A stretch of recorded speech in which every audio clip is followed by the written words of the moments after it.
Although he had already been champion sire in 2008, 2010 was the year when Galileo entered a whole new stratosphere. 7 individual Group 1 winners, 3 of them 2-year-olds, including champion-elect Frankel. But according to the experts at Timeform, his highest rated son to date is still Rip Van Winkle on a mark of 134. Indeed, since Galileo himself achieved the same rating of 134 in his classic year, no 3-year-old at Ballydoyle has equalled the rating of Rip Van Winkle. Rip Van Winkle had always been highly thought of at Ballydoyle. Aidan O'Brien, he'd always said that this horse had tremendous talent. On his first start in Group Company in the month of July, he lived up to his lofty home reputation, with a classy success over the Royal Ascot winner Kushgara. But Rip Van Winkle has the advantage of a length as they go to the line. Rip Van Winkle will win the Tyros by a length and a half. Plagued by problems with his feet throughout his career, Rip Van Winkle ran 2 fine races in the Guineas and the Derby, but he was yet to really find his stride. But he's a horse who had fairly well documented problems, minor ones, but managed to run through that and still perform consistently at a high level, and I do think that is the mark of a high-class racehorse. In the Eclipse, he managed what no other horse did all season, to give See the Stars a real race.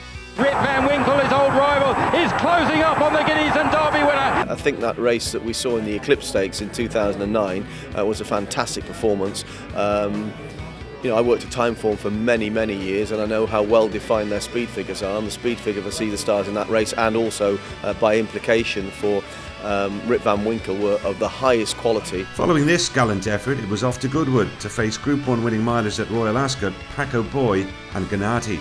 As they run down towards the final furlong, Rip Van Winkle from Paco Boy, Gennady beaten off back in third. It's Rip Van Winkle who's holding on from Paco Boy, and it's going to be another Sussex Stakes for O'Brien and Murta, and Rip Van Winkle wins in terrific style. I rode him work the other day, I knew he'd do this. That's the way he works. He's getting more like Henry to navigate all the time. He's just trailing horses, relaxed. When you ease him out, he's just boom, really professional. It was all over at the 2-marker. He's brilliant stride, brilliant balance. He was brilliant from day one. He has that unbelievable class. He just travels so easy, and he's always kind of in third gear, if you know what I mean. It's a credit to the horse's toughness and determination, and obviously everybody saw his ability today, but that's why he's always shown at home. Listen, he's just a very special horse. His Sussex Stakes performance was rated superior to that of See the Stars in the Guineas, and earned him the title of European Champion 3-year-old miler.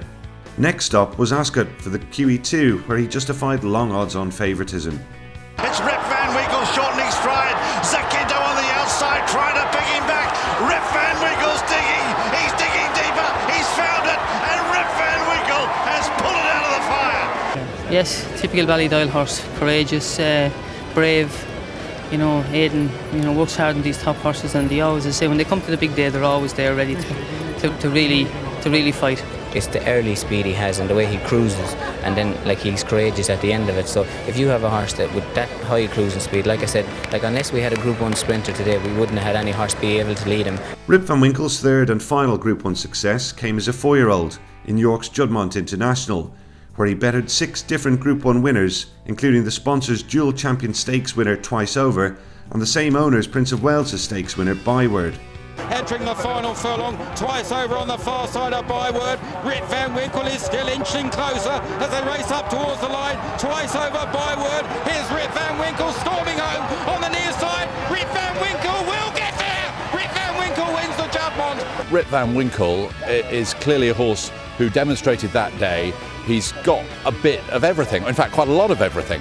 So he's got that acceleration, he's got those guts, he's got that tenacity, he's got that determination, and what a magnificent looking beast as well, isn't he? So he really did stamp himself on the memory that day.